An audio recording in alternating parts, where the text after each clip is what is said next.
Have you with us? The Denver Nuggets have forced a Game 7 in their conference semifinals with the Oklahoma City Thunder. They were able to summon the physical strength, at least in the case of Jamal Murray, who was questionable to even play in this game. And they summoned Julian Strawther off the bench for 15 points at playoff career high in order to extend this series to a 7th game. Lots to get into here, including press conference coverage.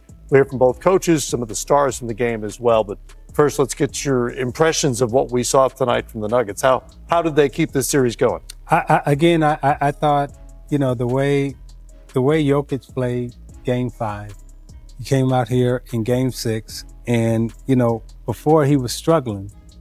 He ain't struggling no more, Matt. That's over. That all that shooting slump and all that stuff, that's out the door. I mean, he was fantastic tonight, scoring the basketball, passing, almost had a triple-double, finished the game with 29, 14, and, 8 assists. 8 assists. I mean, he did it all. Just one turnover for a guy who has the ball in his hands as much as he does. I mean, so, we said after Game 5, he's kind of figured out how to score, when to score, who to score against.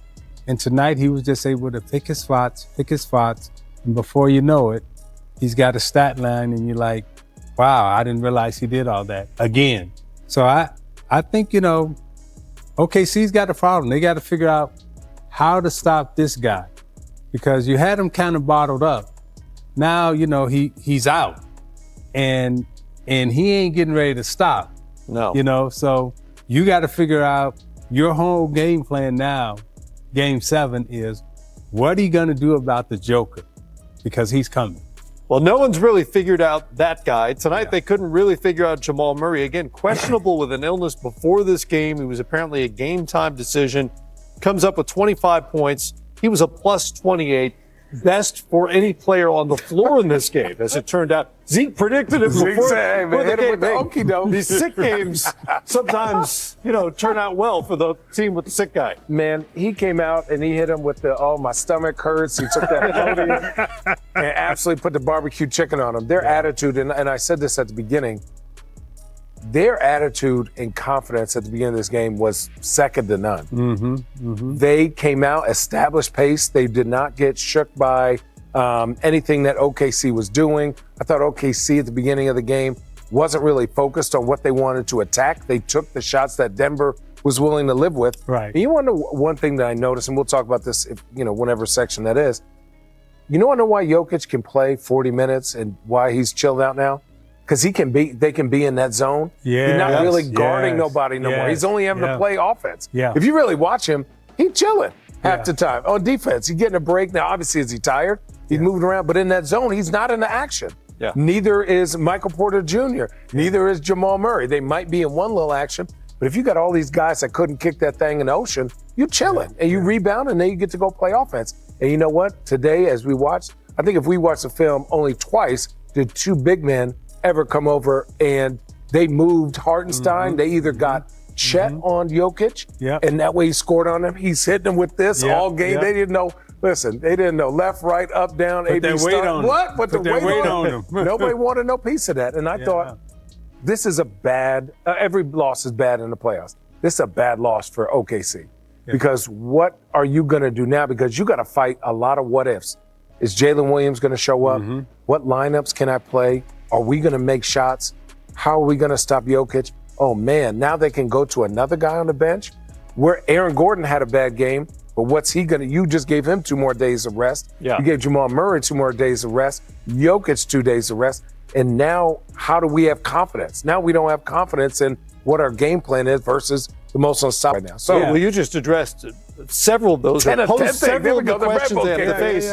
There are other questions like, is Aaron Gordon okay? Saw him grab for his hamstring. He was pulled from the game with about 50 seconds left to go. Can OKC solve that Denver zone as well? They really struggle against that at times. Well, they're seeing 1-3-1 zone, 3-2 zone, 2-3 zone, man-to-man, trap, switch. So they, OKC is used to playing one-on-one against their guy, beat you off the dribble, drive, kick, Shea does his thing. But now you're sitting back and you're saying, Are they in a 2-3 zone? Are they in a 3-2 zone? Are they in a 1-3-1? How we're attacking?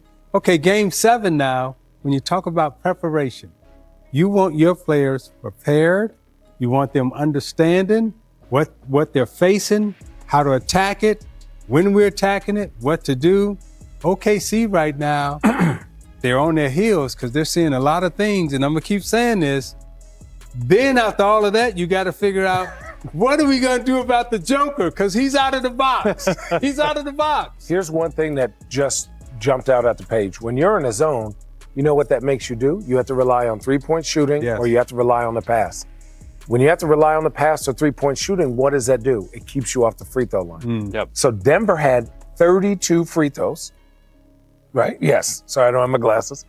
OKC had 16. 16. Yeah. Yep. So, Shea is working hard to get them free throws, but he's really the only creator. And Jalen Williams, like, you're the number 2 guy. You played almost 40 minutes. You can't get to a free throw line? That's a thing. You got to have a different mentality, brother. We need more than 6.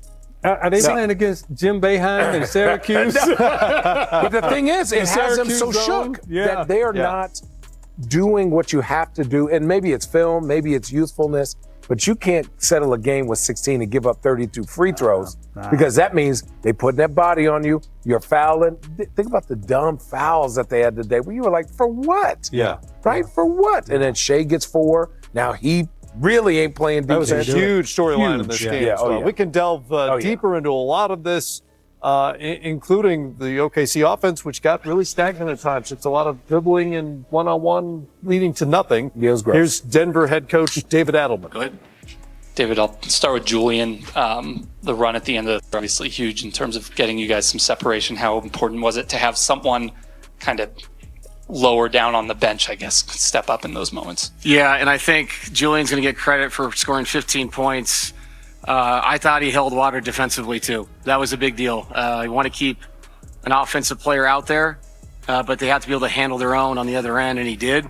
We didn't have to change schematically, defensively, because he sat down, moved his feet, and guarded. And then obviously him being able to stay out there because of that, 15 points in 19 minutes. Yeah, I mean, it's funny thinking about Game 5 and Game 4. You know, Game 4, their role players make threes. Game 5, Dort makes threes. Tonight, we had a guy step up, make some shots, and then our main people were so complimentary.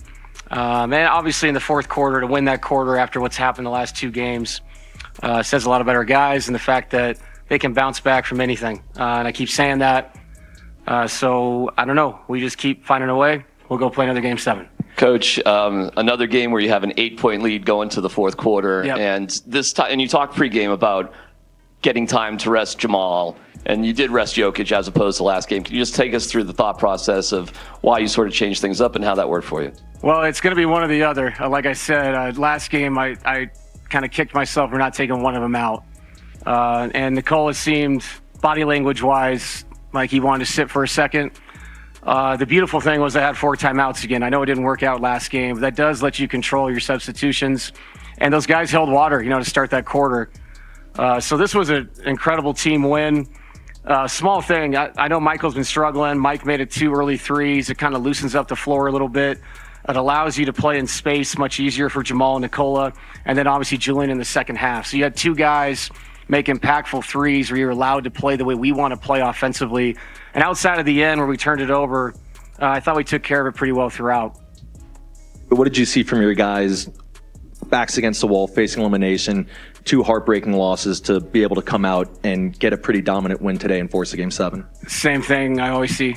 Yeah, I mean, those losses were tough, but I mean, it was 3-2. The series is still here. I've said this, I know it's cliche, but every game is its own chapter. It's its own thing. It's its own entity. And different people are going to step up, just like for them. They've had people step up in Game 4 and 5. And tonight. What's your favorite team? Comment below, and if you like the video, please leave a like. This really helps the channel grow and brings you even more content.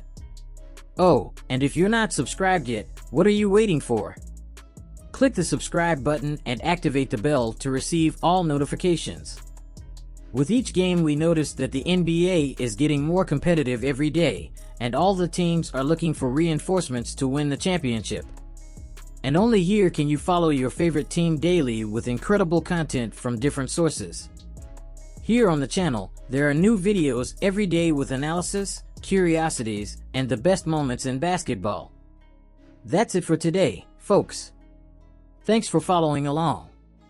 The NBA doesn't stop, and neither do we. Until the next video. NBA, the passion that connects us.